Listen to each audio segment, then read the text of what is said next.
Wash the dishes well. Useless girl. That was the first thing I heard when I stepped inside my parents' house. And then, the sound of laughter. Not mine. Not strangers. My sister's daughters. Lounging on the couch, giggling, watching my 6-year-old daughter scrub plates with trembling hands. A step stool barely tall enough for her to reach the sink. My name is Elena, and from wherever you're watching this, stay with me. Have you ever walked into a room and realized the people who once raised you are now destroying your child's spirit, right in front of your eyes? I had driven 6 hours, straight from the airport. No warning, no call, just a mother's instinct. And what I found was my daughter, tiny, gentle, and terrified, being berated by my mother, while my sister sat sipping juice and scrolling her phone.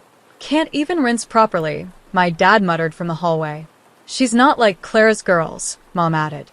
They know how to behave. Clara, my older sister, the successful one, with the pretty twins and the perfectly filtered Instagram life. They always preferred her. But I never thought they'd use my daughter to play out their favoritism. I walked into the kitchen. My daughter didn't see me. She was too focused trying to clean faster, terrified of messing up. I said one word. Enough. Everyone froze. My mom turned. Oh, you're here. We were just teaching her. Teaching? I said. You mean screaming at a child while her cousins laugh? Dad, wave me off. Don't be so emotional. Kids need discipline. I looked at my daughter. She had tears in her eyes, but she didn't cry. Because she had already learned that in this house, tears don't earn compassion. So I didn't argue. I didn't shout. I walked outside, got in my car, and made a call. To the bank. To the loan officer I'd worked with for years. Because they'd long forgotten, I had been paying their mortgage quietly since 2019. After Dad's retirement. After Clara couldn't afford it. And within 48 hours, their auto-pay stopped. Their grace period expired. And the foreclosure notice went live. The house they used to humiliate my daughter was officially scheduled for auction. And me, I never looked back. They didn't notice right away. Not at first. They still walked around like royalty in that house. Still barked orders at my daughter. Still served Clara's girls fresh juice, while mine got a cracked cup with tap water. Because to them, that house wasn't just shelter. It was a throne. And my child, a servant. But what they didn't know was that the throne had termites. And I was done pretending it was gold. 3 days after I canceled the payments, they called me. Mom first. Lena, did the bank call you too? There must be a mistake. We got some notice about a missed payment. I smiled. No mistake, Mom. I stopped paying it. She went silent. I could feel the panic start to seep in. Then came the fake softness. But honey, we thought you were helping us out of love. Family supports each other. Family doesn't scream at a 6-year-old like she's free labor, I replied. She sputtered something, but I hung up. Because for the first time in my life, I wasn't explaining myself to people who only respected what I gave, never who I was. Next came Clara. Lena, you can't do this. The girls love this house. Mom and Dad will be devastated. I took a breath. And where was that concern when they were calling my daughter names while yours laughed? They were just playing, she snapped. No, I said. Your kids play. Mine performs. Then I hung up. No more debate. No more defense. I didn't owe them anything, not a warning, not a speech, not a savior. I owed one thing, protection to my daughter. And that started with tearing down the place where her light was treated like an inconvenience.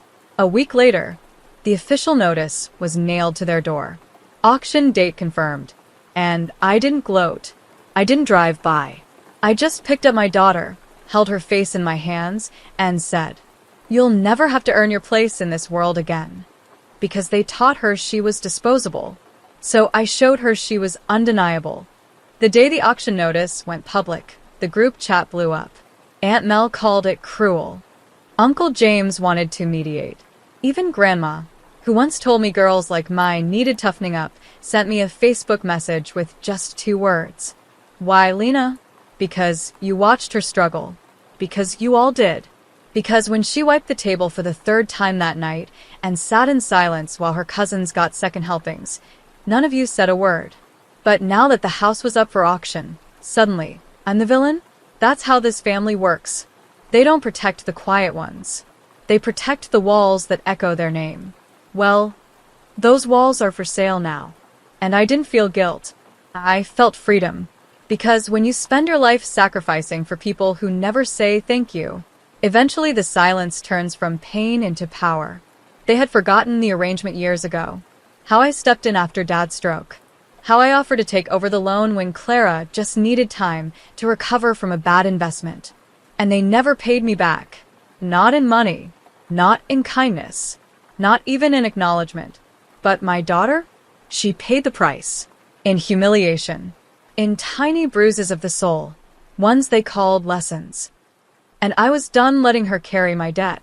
2 days later, I got another call. Dad this time. Lena, please. The bank said the process is almost final. Can't you just fix it? 1 more month. I didn't raise my voice. Dad. Do you remember what you called my daughter the day I walked in? He didn't respond. Do you remember her face? Still nothing. Then there's nothing left to say. I ended the call. Because there are moments in life where you stop seeking repair and start building new ground entirely. And as for my daughter, she's blooming. She sings while washing dishes now. In our own kitchen, in our own home, where no one yells when a cup isn't spotless. Because I didn't just cancel their payments. I canceled the cycle. The auction happened on a Tuesday. Quiet. Orderly. Final. I didn't attend. I didn't need to. Because the moment I stopped that last payment, I'd already walked out of that house in my mind.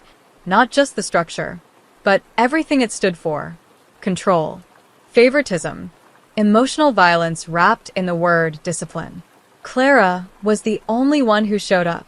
Not to bid. She couldn't afford it. But to plead. She stood outside the courthouse steps, tears in her voice, on the phone with the new owner. It's our family home, she cried. But the man wasn't family. He was a real estate investor. He didn't care about their memories. He cared about numbers. And to him, the number made sense. The house was gone. Just like that. Aunt Mel called that night. You didn't have to go this far. I said, you're right. I should have gone further, years ago. Because the truth is, that house didn't raise me. I raised myself in its shadows. I raised a daughter in its cracks. And now I was raising hell by refusing to stay silent 1 minute longer. Meanwhile, back at our place, Peace had a sound. it was my daughter humming while drawing at the table. It was laughter between us, not at her. It was bedtime without anxiety. It was freedom.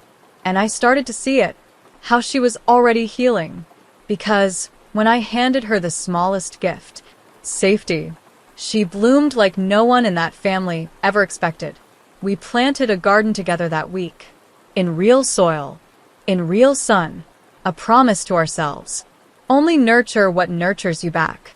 And for every brick they laid with shame, I laid a new one with joy. Because some homes are inherited.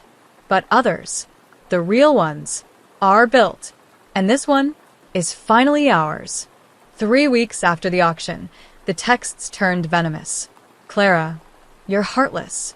Dad's blood pressure is spiking. Mom is depressed. You destroyed them. Aunt Mel, family doesn't evict family. Grandma, they took care of you your whole life. How could you? Took care of me? Do they mean the years I was told to cook for everyone while Clara rested? The birthdays where my name was scribbled in pencil and hers was lit in sparklers? The care that looked a lot like labor? I didn't respond. Because when you've spent your whole life being the afterthought, you don't owe the spotlight an explanation. But then came the worst message. From my mom. Just 2 lines. She's not one of us. That girl you had. Maybe she takes after her father. That girl. My daughter. The one who brought me homemade cards when I was sick. The one who tried to wash dishes just to feel included. The one they mocked, cornered, crushed. They hadn't learned. Not one thing. Not even after the bank took the keys. They still thought I'd break. That guilt would send me running back to patch the house together. But what they didn't understand was, the day I walked in and saw them screaming at my little girl, something in me turned to steel. So I did reply. Just once. You lost the house. You lost the money. Now you've lost the last thread of access to my life. And her life. We're done. This door isn't locked. It's gone. Blocked. Every number, every email, every ghost of who they pretended to be.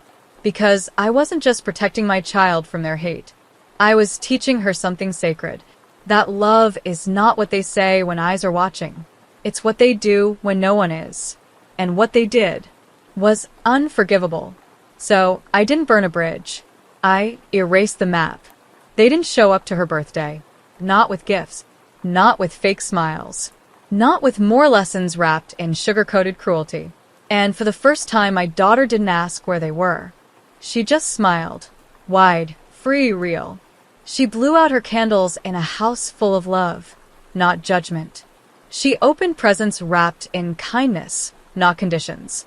We invited her real family, our neighbors, her favorite teacher, my best friend from college who never once made her feel small. And when I tucked her into bed that night, she whispered, "Mom, this was the best birthday ever." No one yelled.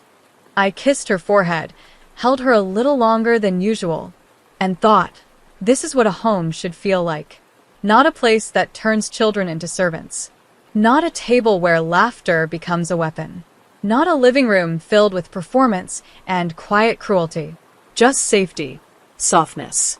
and belonging. Meanwhile, back in their world, Clara was back to couch surfing. My parents were forced into a modest apartment outside the city. Word had gotten around.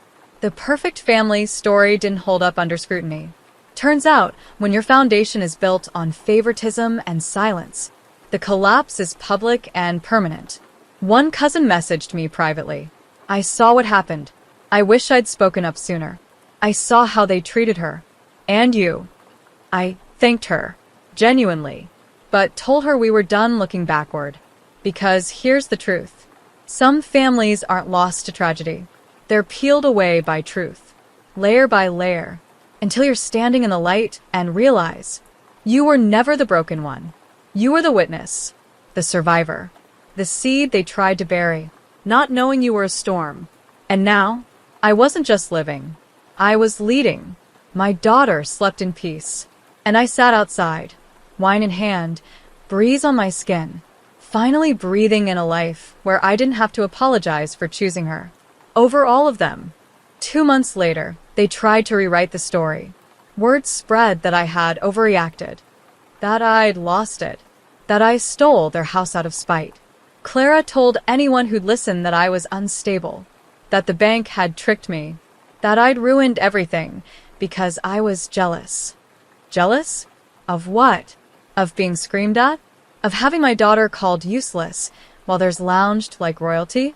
They never mentioned why I stopped paying. They left out the part where my child was humiliated by adults too emotionally lazy to parent with compassion. They didn't say a word about the trauma they brewed like it was family tradition. So I said nothing. Because the truth doesn't need defending.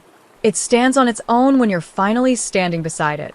Instead, I focused forward.